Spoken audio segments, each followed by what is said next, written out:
the Doctor Who Podcast Alliance. Obey! Obey!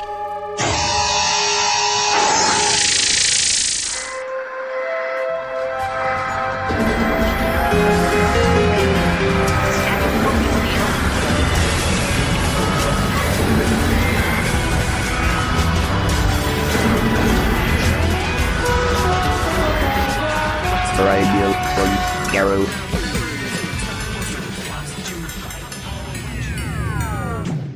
Welcome to a Tin Dog podcast. Yet again, another interview from Whoverville. This time, one that I wasn't really involved in, because it was done by Siobhan from The Flashing Blade, previously or from The Staggering Stories, and also previously from The WhoCast, because this is an interview with Dick Mills. In this interview, Dick talks about his time with Delia, the Radiophonic Workshop, and talks his way through every single note of the theme tune. It's a monumental podcast, and something I just felt I had to include on behalf of the Doctor Who Podcast Alliance. So sit back, enjoy, and listen to every single note. So until next time, be seeing you. With the incredibly wonderful and sound god, Dick Mills. We're going to try and do something a little bit different today. Around about 50 years ago, Dick, you were working on the signature tune for a little-known programme. Yeah, that wasn't expected to last more than 6 weeks. Mm-hmm. What we'd like to ask you to do is to basically go through this piece of music bit by bit. Okay, we'll try. And 50 years dims the memory somewhat, but I can probably come up with enough excuses. I've had 50 years to practice. Trust me, we'll believe anything you say. Okay, so I've got to make something very clear. These are not the original radiophonics from Delia Derbyshire. They're locked away in Margate safe in the limbo of another universe, in fact. These were recovered, if you like, by three people: Ian Stewart, Danny Stewart, and Peter O'Rourke.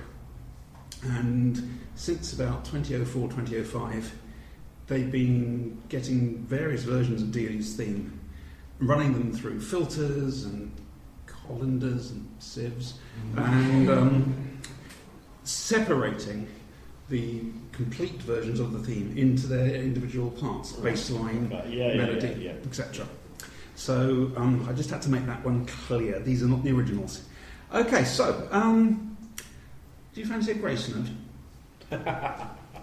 Oh yeah. That's it. Okay. Yeah. Okay. Little oscillator. Now, let's say right from the outset, there's several myths that surround the workshop and Doctor Who in particular.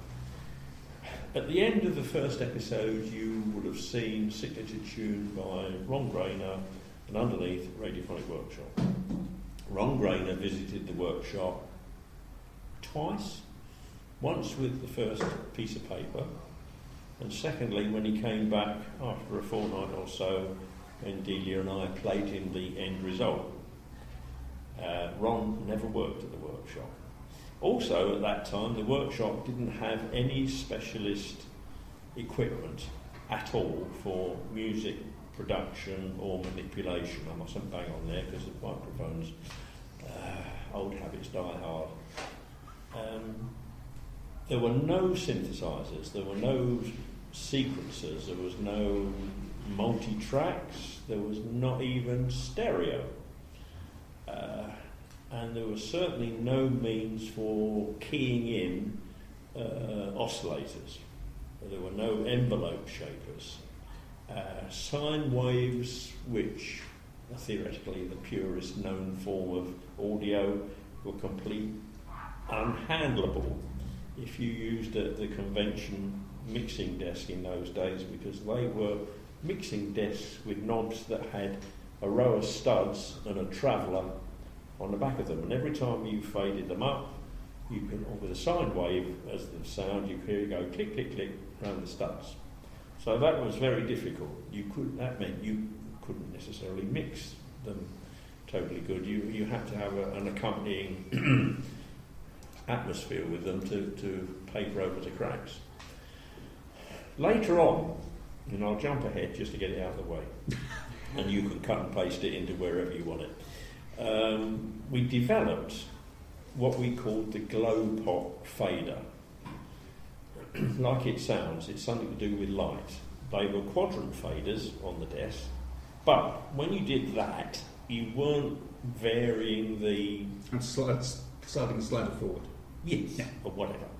Funny, those in television faded up that way, those in radio faded that way, don't know why. When you did that, you didn't actually fade the sound directly. You actually altered the brilliance of a lamp, which was coupled to a photoresistive cell that did fade the sound.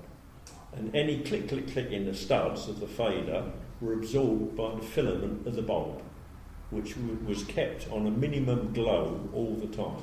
Not enough to let any sound through, but just absorb the click, click, click. And then you could fade as pure a sound as you wanted to without any trouble. Okay? It's quite remarkable. Well, that's just analogue again, isn't it? I mean, everything's analogue. Now, what do we have at our disposal? We had a piece of 22-inch BBC grey panel trunking cover, about that wide, along which we mounted a single steel wire string, if you like, which was doing, doing, doing. We also had a guitar fret with some 4 or 6 strings on with magnetic pickups onto jacks, rather than so we could record it directly rather than audibly. And then we had our audio generators. Now that we had 12 Jason oscillators, which were bought at places like Lasky's or Radio Shack or whatever. They had a complete sort of sweep knob, and it was all very floppy and flexible, and it didn't bear any resemblance to the readings on the dial. You had to mark the dial with a chinograph pencil for the same note in different place on all of them. And then we had a thing called a wobulator, which has probably gone down in history, which is a huge oscillator in a wooden box, big circular dial, completely circular dial, with a knob that went all the way around if you could do it with a wrist movement in one. It also had a built-in modulator, and it was used for instance, if we were going to turn this into a recording studio, you would have this thing on the middle of the table warbling away over various sweeps of different frequency ranges to pick out any standing waves that the room might generate. I mean, this one, because it's got a trapezoid shapes and things. But that gave you a good sort of easy sweep and back in one movement, and of course it was great for science fiction alarms. You just switched it on and set the wobble to whatever speed or depth you wanted it, and that was your alarms done, rather than chopping up bits of tape. So apart from that, we had a white noise generator as well, and that was it. So Ron gave us the music, the script, the score rather, and Delia got on with it. Now the first bit that we heard there, these have little grace notes. If you say to somebody, can you sort of give us a clue as to the rhythm of Doctor Who theme? And they all go da-da-da-dum, da-da-da-dum, which is fine, but on the beginning of each of those da-da-da-dum, there's a little on the front of each note, which is a sort of hidden gem. Basically, there are 3... we've only got 2, unfortunately, because we couldn't separate the actual bass line to upper and lower octave. So we've got... No. How many basic lines, complete basic lines have you got? I usually tell the story that we made them on 3 separate reels of tape. The bass, the melody, and the twiddly bits on the top. They've been separated. Right, but talking generally, and this is only because we had 3 tape machines to play off, and another one to record the master on, we were limited to what we could do, number of tracks. We didn't have multi-tracks, but we did have multi-tracks, but they were all on different machines. 15 fingers at once. Stop pressing start. No. They were too far apart for you to do your legs and your nose to start 3 machines. There was a theory in BBC Studios that if you put all the machines on remote and then put the red light on, all the machines would start at once. Theory. No, they did in a majority of cases, but we didn't do that. Delia and I stood there and said, 1, 2, 3, go, you're late. 1, 2, 3, you're early. But we got it right in the end. But we would manually start the 3 component layers. Okay? So we've got the grace note. We've also got the basic bass line. Yeah. That's the plucked. That's the plucked string, which she would have recorded and then moved up and down the frequency scale by bunging it on a loop and adjusting the speed. Okay. Chuck the two together. Yeah. You get the grace note kicking in. And of course, if you were doing this to a cast of idiots, well, hello. No, if you were doing it to a cast of people who were not musically astute or quite quick enough to get it, you could actually accent the grace notes, make it louder so they could hear it, So that, but I assure you, it is there. Now, there's an emphasis on the melody. Good God. I'm not quite sure how you made this. Whoops. Oops. Forgot to de-solo something. There we go. Right, so this is for the main melody statement. Oh, dear. Yeah, now, what on earth was that? That is apparently the emphasis on the melody. Yes, but I can't try to think what she made it from. No. Mellotron? Yeah, Mellotron. No, Melodica. Okay. It began with an M. Yeah,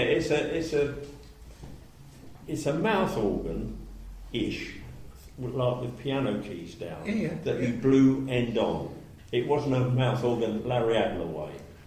So she may have done that, because I know she made that, she used that in Family Car as well. Because that comes over both bits of the melody plus... Is it a bridge, a middle, late or second part? Probably. Okay, good. Yeah. Depends which week it is. We had to get it done in a fortnight. Then, after that, there's something people will find familiar. Oh, now that is the oscillator. The oscillator. And that would be Delia being very dexterous and doing the individual sweeps and then cutting them together and then putting a bit of air around it. How did the pair of you... I mean, I don't know if it was just you sat down and discussed it between you, but how did you decide what noise for what part? Well, we were given a visual-ish. We'd seen this sort of... Or was it the other way around? Were they inspired by us, as they say? Well, they had to be... Let's say they had to be far enough apart frequency-wise to make any difference. So you've obviously got your bass. You've got your... I mean, probably in those days everybody associated science fiction music with some sort of angelic, dare I say it, soprano-ish sort of pitch rather than the 50s films and everything with rather than the Village People or something like that. So it was a bit... Dudley Simpson. Oh, God. He had a sort of voice of it, what's the word? Collection of words all his own. If he wanted a low trajectory sound, he meant low frequency. And if he wanted a wafty voice, it was an ethereal voice rather than ethereal. I said, who is this woman ethereal? He said, oh, she's the one with the high voice. So it's great how these things subtly take... I can't hear a female voice, so that's ethereal. So obviously we decided, or Delia decided, let's put it on the line. Delia was the creative person, I was the technical waller who assisted in whatever she wanted to do, whether it was join these 32 notes up or plug this up or do that. We just happened to do it in the same room, in room 12. And then, of course, you've got the top line with, when you see the original video, it's I call it slit scanning. Whether it is or not, I don't know.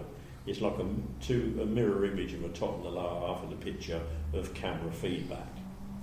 That's the howl around. Sorry? Howl around. Oh, I knew you wouldn't be able to leave. Oh, yes. Howl around as well. Yeah. There's all sorts of... Yeah. We in radio we called it feedback. Television they called it howl round. And then they brought out a piece of equipment called the PA stabiliser.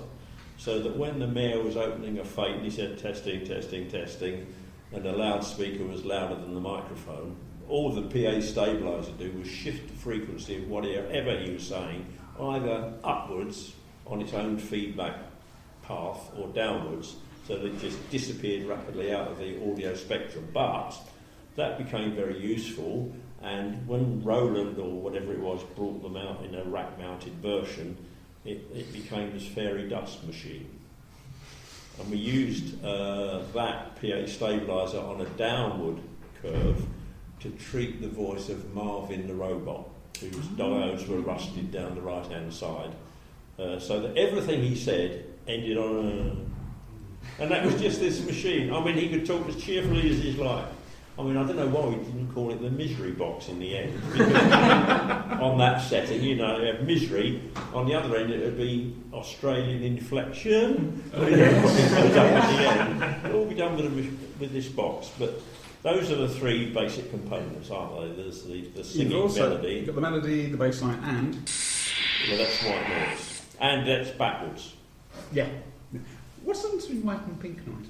Filtering. White is theoretically all the frequencies, you know, at random. Pink noise is filtered over a certain range, and then you've got brown noise, which I think is a totally different thing altogether, but we won't go there. And then people label things for the want of doing it. I don't know why. Fair enough. But, you know, white noise, pink noise could be somebody with a hearing problem listening to white noise. I mean, my grandson is colourblind. Now, it's no good asking him what colour he thinks the grass is, because to our sort of viewpoint, we can't imagine the grass anything but green, but that's only the name we give the colour we perceive grass as, but we don't know what colour he perceives it as, because I think he's in the red and the brown problem areas. I think colour blindness comes in sort of various bands of disability. Not allowed to work on electricals or drive cars on airfields, because you might get traffic lights mixed up in the wrong colour, or if you're wiring something you might wire it the wrong way round. And it's all clever stuff. Did you realise you were something special at the end of it? Yes. Okay. At the end of what? No, of course we didn't. I mean, let's face it, we went to see Verity Lambert at Ealing Film Studios, and she said, you know why you're here? We're obviously going to need the workshop to do some sounds for Doctor Who. This is going to be a sort of children's programme. They're going to alternate it subject matter wise between scare the life out of them and teach them something. So you'll get science fiction one story and then historical thing the next. And it'll probably run for about 6 weeks, something like that. But what I really want is a good sig tune. So he said, might be able to help you there. Really? Yes. We've been working with Ron Grainer, who at that time was the Dog's Anatomy in music, you know, signature tunes. He did Comedy Playhouse, Steptoe, May Gray, Prison, and so on. Yeah, all that, right? And we've just worked with him. She said, have you? I said, yeah. He came to see us because he was doing a film called Giants of Steam about the demise of steam locomotives. And he came to us. He said, I want you to prepare up to about 10 minutes or so of these rhythms, all at different tempi, as they say. But they're all based on clankety clank, whoosh, whistle and toot toot sort of thing, to your own making, but these are the rhythms I want. So we said, okay, we gave him these rhythms. He took them downstairs and used them to build into the music for this incidental music for this film. And what happened? One good sequence. You've got this Mallard type engine loco. I think it was Silver Fox actually, hurtling along with great triumphal music, and then they just slow the music track down. And as it goes down, the rhythm, the sort of things get bigger and slower, and the more further you let it go down in speed, the bigger they get.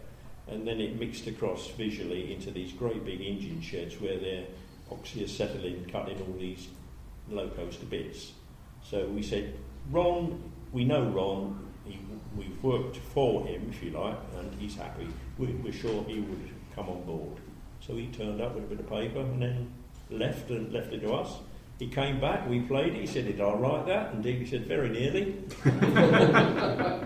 And the rest is, well, yeah. So, yes. Originally, in August, 50 years ago, with God, you had a version which was deemed too perfect. Now, there's a sort of adage, I think you'd call it, and we coined it in desperation after Malcolm Clark bored us with yet one more remix of something that he was doing. And somebody said, for God's sake, Malcolm, stop polishing the polish. And we said, a good rule is, for anybody doing something, is get something that you're pretty good of. Good, very quite pleased with. You think, well, it only needs another little natch, and we'll be there. Don't go any further. If anything, go back one step, and that will be the best. Because your creativity will have been at its height. After that, you're just trying to improve the curb appeal of it, to sell it. It's done its job, but you want people to say, this must be good because it looks good. But we don't need that. So, yes, there isn't, there's no rules that say you've got to toil on something for 7 different stages until it's right. It's when you think it's really, really right, then you've gone past it. Okay, the reason I ask is because I thought you got asked, or Judy might have felt it's too good, it's too perfect, we need to go back a step and make it a little bit more human. Now that is... We ought to have a quiet rumination here for this profundity coming across. If that's what you call it. No, seriously. You probably don't realise what you've said. We had John Baker with us as a member of staff. He was a gifted jazz pianist. He could do things musically without even thinking about it. He was a desperate alcoholic. It's come to light that he was probably one who walks on the other side of the river, as they say in Germany. But he had this gift of being able to cut tape off the beat. He would make all his music out of speeded up or slowed down components, and everybody knows that a minim is 2 crotchets and a quaver is 2 halves, so everything is mathematically thing. So you'd think, as long as he cuts in multiples of 2, it'll be all right. Well, it won't. But it'll sound too perfect. It'll sound as though it's come out of a machine, robotic.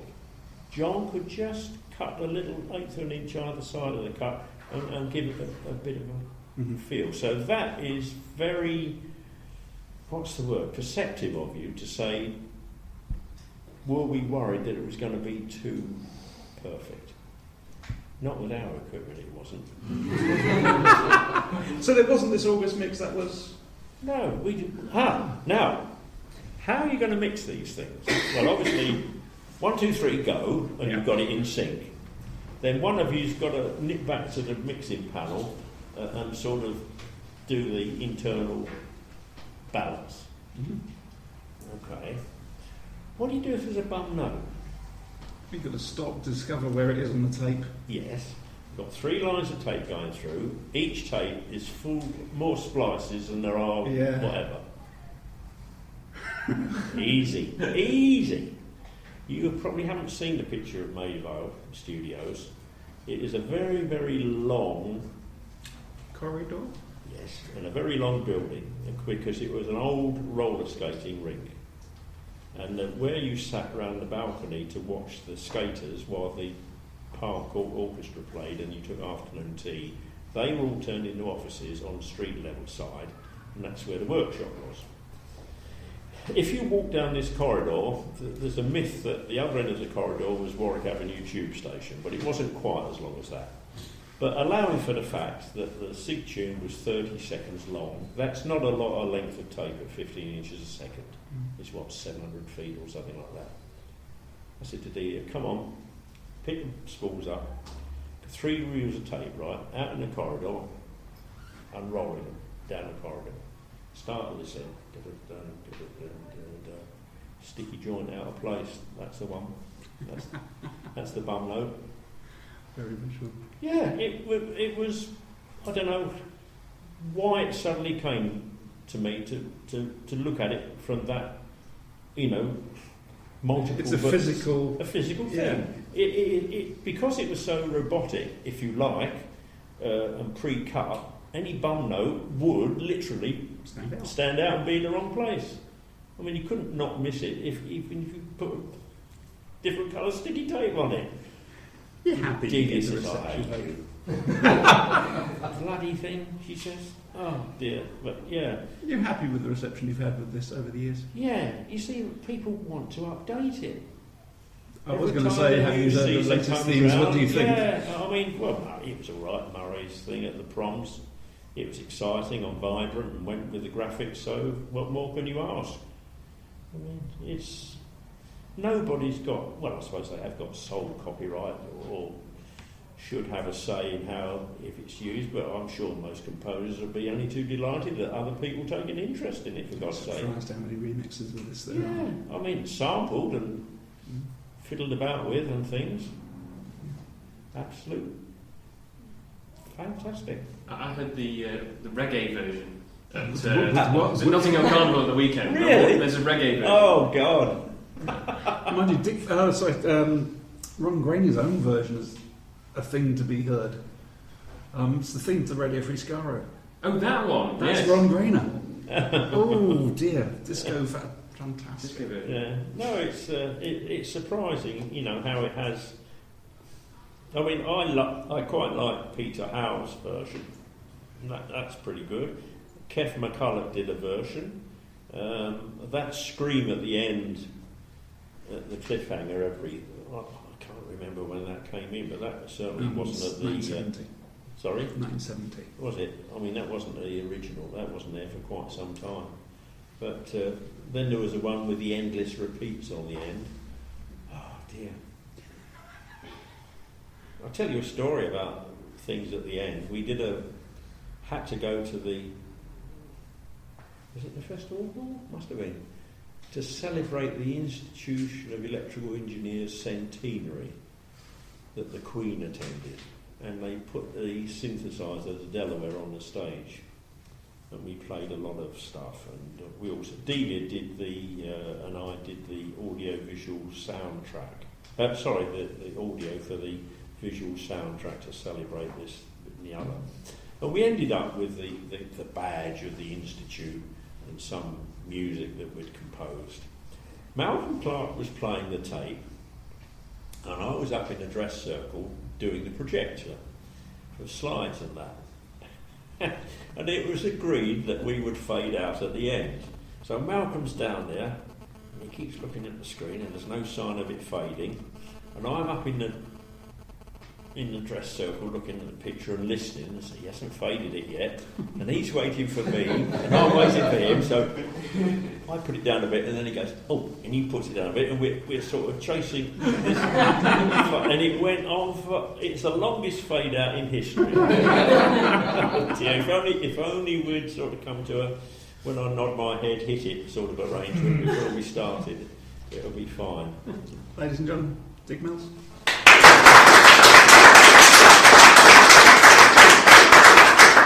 Oh dear. Such fun. Oh, hello. Familiar? Yeah, that is Your very own Old fanfare. Saul's March. All it says on the album is fanfare. Oh, fanfare, yeah. I think it's from one of the border stories in the, what do they call it? Not the bit between us and Scotland. Low Countries is Holland, I know, and Belgium, but The borders. The borders. I call them the borders. yeah, the borders. That's right. There was a lot of folk stories about they wanted Lord Soulis or whatever his name was, had to have a triumphal fact. I did a Martian march past. God, that's balmy. That is. Oh dear! It sounds like a bloke going along with. It sounds like a centipede with a wooden leg, I tell you. It's like 99 plonk. It's on the 30 years of the workshop or something, I don't know. But it was funny, we issued a disc and suddenly I read it and I thought, that can't be right. They said, the revelation of this disc is Dick Mills. We didn't know he did music, and I found, no, nor did I. It's funny, you do the lots and lots of sound effects. Yeah. But the actual music you come out is incredibly melodic and beautiful. Ah, well, you better talk Very to Mark different. about that. Because I meandered at will one day, great spatial sort of floaty, lovely. There was ethyl wheels all over the place. And I went home and my wife says, "You are looking smug." I said, "Yeah, I've had a great day. I've just played and it's great." I said, "In fact, I brought it home for you to listen to." All right, fine. So she put it on and she comes out of the room about 10 seconds later, white as a sheet. She says, "I don't want to stay in the same room as that." She says, "It's horrible." And it Crash back down to well, yeah, the trouble is, another one of our daft experiments was to find a way of cataloguing what we've done so that anybody who wanted to access, who had a need for a certain piece of radiophonic material, could come to our library and by means of a punch code selector system, select the very piece. So Brian and Delia got a number of cards. We all right for time? Our next person isn't here yet. Yes, all right. You get cards and do columns of beautiful, horrible, continuous, intermittent, symphonic, melodic, discordant, or whatever, and you punch out all the holes that are relevant, right? So if somebody comes along who wants a certain thing, he sticks the required number of needles in, lift it up, and that on these cards are all the things that should suit its purpose. Trouble is, you give this room the same bit of music to listen to and say describe it, and you'll get that number of different descriptions. So in the end it didn't work, and we had to do it by the name of the commission it was coming under. And then everybody knows it. Yeah, but it really is such a difficult thing to judge. Oh, I was going to explain about time and frequency, wasn't I, to you? You were. Okay. Get this, guys. Collective brains, right? You've got a historic recording, 75 minutes long, that you wish to transmit, rebroadcast, but you've only got an hour to do it in. Somebody says, "That's easy, just play the tape faster." And you can press it down to an hour. Good. Except the cast now sound like Pinky and Perky. So you've got to try and compress the time without altering the pitch. Digitally, I'm told it's possible, but it was possible analog-wise. What you did, first of all, to compress the tape, the time, all you needed was a tape that could be sped up faster than the appropriate proportion. To restore the frequency back to its original, you had the playback head was a rotating head with 4 playback heads on it that went with the tape or against it. So if you compress the time and played the tape faster, the head had to go in the same direction as the tape was going to restore the original 15 inches a second ratio. That's all it was. So you could either pitch the voice to what you wanted, and the time thing would take care of itself, or you'd adjust it to a time and then the pitch would take care of itself. But you set it up just to see if it worked, and you're not going to do a wide range of acting to do. You're kind of going testing, and then when you played it back, you went testing, well, I can't do it. Anyway, it couldn't cope with a wide range of dramatic deliveries, because you either got over sampling, sampling by picking off the tape, not sampling. It either put extra echoes in or it shot bits of words out, so it didn't work. But we managed it. We did actually restore a whole opera for television once in the new days. They recorded this opera and they found out that one of the soloists was permanently off tune. Oh. Not only now and again notes that she couldn't reach, but she was a bit Corporal Jones, either a bit below or a bit above everybody else. Fortunately, they'd recorded it all on 8 separate tracks. And they brought it over and I stuck in one of our frequency adjusters into her mic. Got right into, and it was good.